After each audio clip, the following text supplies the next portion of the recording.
ما تعيطش وانشف كده، انت راجل. ما تعيطش حبيبي، انت قوي، والاقوياء ما بيعيطوش. مفيش راجل بيخاف، مفيش راجل بيشتكي، ومفيش راجل بيرغي كده. يعني ايه تعبت من التمرين؟ مفيش راجل ما بيستحملش التعب. ما ينفعش تبان ضعيف قدام اي ست. انت كبرت، يعني عيب ماما تحضنك وتبوسك. لسه بينام جنبك؟ ايه الدلع ده؟ كده هيطلع طري.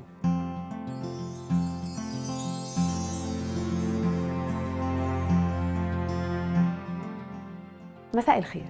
الراجل بني آدم، من حقه يحس كل المشاعر اللي الست بتحسها. مفاجأة مش كده؟ لحد اللحظة دي في أطفال بيتقال لهم انتوا رجالة ما تعيطوش. لسه مصممين نربي أجيال مشاعرهم مهمشة وعواطفهم ملهاش قيمة ولا غالية ولا ضروري تطلع للنور، وتعبيرهم عنها بيتعارض مع الصورة النمطية للذكورة الهشة اللي لسه ما تعبناش من تأثيرها على مجتمعاتنا ودوايرنا. تفهم لحظات ضعف الراجل أهم من احتفائك كست بلحظات قوته وانتصاره، لأن فلسفة الراجل ما يعيطش ولا يتألم تسببت في وجود رجالة مشوهة نفسيا بتطلع كبتها في عصبية وعنف ومخدرات. اللي بنقول عليه أناني وجف المشاعر هو نتاج تربية مجتمع رسخ ده جواه من وهو صغير. لو عبر عن مشاعره أو كان مرهف الحس أو عيط، إما بيتعاقب أو بيتم التنمر عليه. ده لو ما اتضربش. بيكبر وهو فاهم إن الغلظة والشدة جزء من تكوينه الذكوري ومن سمات الرجولة، ودور لازم يقوم بيه ويتقنه على أكمل وجه. إيه القوة والصلابة في إن أي إنسان يكتم دموعه؟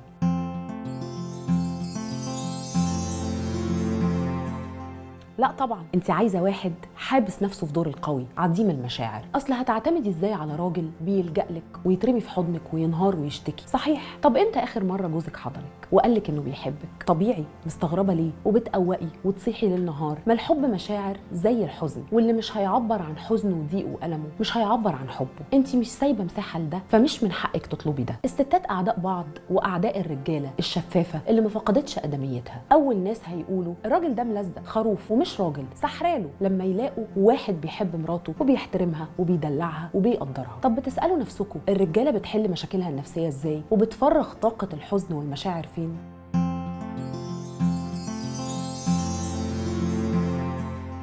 من أكتر الإحصائيات المثيرة للقلق إن الستات بتتشخص بمشكلات صحية عقلية ونفسية أكتر، بس الرجالة اللي بينتحروا عددهم أكبر، وإن الرجالة في منتصف العمر معرضين للخطر بشكل أكبر، لأن ده الوقت اللي بتكتشف فيه ثقل القرارات طويلة المدى اللي أخدتها طول حياتك وصعوبة التغيير، لأنه مكلف جدا نفسيا وماديا واجتماعيا. الشعور بالحصار ده ممكن يعرض صحتك العقلية للخطر، ولو سألت أي حد في مجال الصحة النفسية هتلاقي عدد اللي بيروحوا له من الستات أضعاف الرجالة. وده معناه ان الرجاله بتعاني نفسيا بس ولا بيطلبوا مساعده ولا بيتلقوا الدعم المناسب ولا حد بيحس بيهم اصلا. الدراسات بتقول ان تشخيص الاكتئاب عند الرجاله اصعب، لانهم بيميلوا لقمع حزنهم وصعب يعترفوا انهم عايشين مع الاكتئاب، لانه لسه بينظر ليه على انه علامه على الضعف. بس هتلاقيهم بيعانوا من امراض عضويه مرتبطه بالاكتئاب والحاله النفسيه السيئه اللي بتضرب المناعه. ومن المفاجآت اللي فجرتها الابحاث برضو ان اكتئاب ما بعد الولاده بيصيب الرجاله عادي بنسبه 10% من الأبهات الجداد، و25% من الرجالة بيعانوا من نوبات اكتئاب بتختلف شدتها خلال السنة الأولى من الأبوة.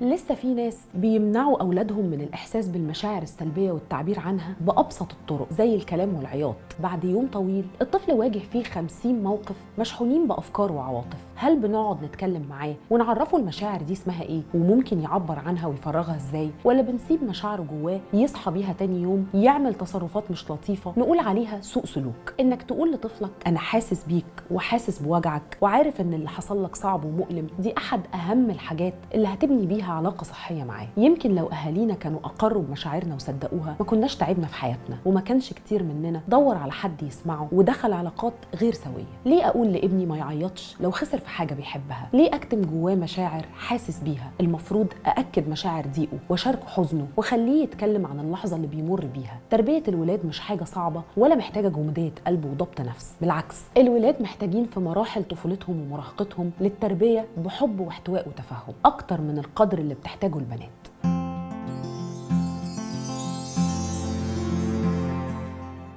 في دراسة بتقول إن الأجنة الذكور بيتأثروا بهرمون الكورتيزول بتاع التوتر والقلق أكتر من تأثير الأجنة الإناث. يعني لو أنت مكتئبة ومتضايقة ومتوترة ومضغوطة في فترة حملك، طفلك هيتولد كده. صحيح ده بيحصل للأجنة سواء بنت أو ولد، لكن التأثير بيكون مضاعف على الأولاد، وده لأن مخهم وتكوين دماغهم أكثر هشاشة وتأثر من الأجنة الإناث، فبيتولد طفل عصبي حزين حركي بصورة موترة، عياط هستيري وتأخر اجتماعي حوالي 6 أسابيع عن أي طفلة مولودة معاه في نفس الوقت وما مرتش وهي جنين بحالة الأم النفسية السيئة. وده بيفسر ليه البنات بشكل عام في مرحلة الطفولة بيتطوروا أسرع من الأولاد، بيتكلموا أسرع في الأغلب، وبيتفهموا كلام اللي حواليهم، وبيقدروا يعبروا عن مشاعرهم بصورة واضحة. والحل إننا نغرق الأولاد حب وحنان واحتواء، وما تخافوش مش هيبوظ ولا هيطلع متدلع وطري، وهيقدر يعتمد على نفسه عادي. not only but also هيكبر شبعان عاطفياً واثق في نفسه وعنده ذكاء اجتماعي سوي وقادر يعبر عن مشاعره بوضوح. الدراسة دي بتقول كمان إن نظرة المجتمع للمواليد الذكور باعتبار تربيتهم لازم تتم بحزم من غير عاطفة أو حب علشان يطلعوا رجالة، هي اللي بتخلينا نشوف في المجتمع نماذج لرجالة قاسية وعنيفة في علاقاتها الاجتماعية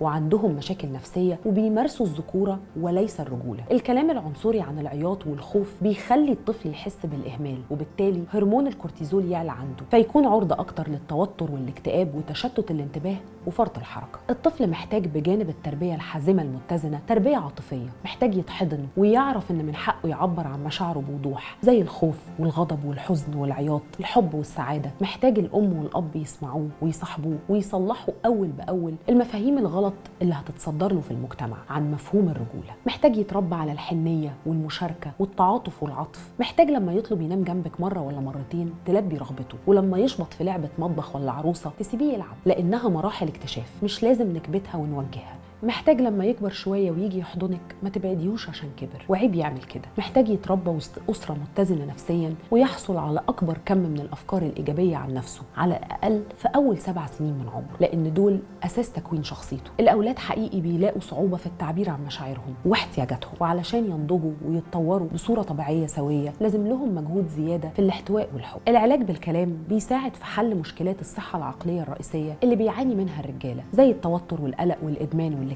المفتاح هو إدراك إنك محتاج الدعم وما تتكسفش تطلب المساعدة. ده مش ضعف، ده بيظهر قوة الشخصية الحقيقية. مفيش أرجل ولا أقوى من شخص متمسك برحلة شفاء الذات، متصل بروحه وبيعبر عن مشاعره ومتخلص من الذكورية السامة والفراجايل ماسكلينيتي. راجل بيواجه آلامه وتشوهاته وعفاريته الداخلية ويقف قصادها ويشفيها بدل ما يهرب منها أو يغطيها بأقنعة فارغة. الراجل في الوطن العربي عنده كوم من المسؤوليات الاقتصادية والاجتماعية والدينية المجحفة. عيطوا في الحمام يا جماعة، ده مش قهر للرجال، دي خلقة ربنا. انت عندك قنوات دمعية استخدمها، والست اللي تحسسك انك مش تمام عشان عبرت عن مشاعرك ما تبصش في وشها تاني. أنا آية شعيب، ليلتكم فيها نجوم وضحك كتير.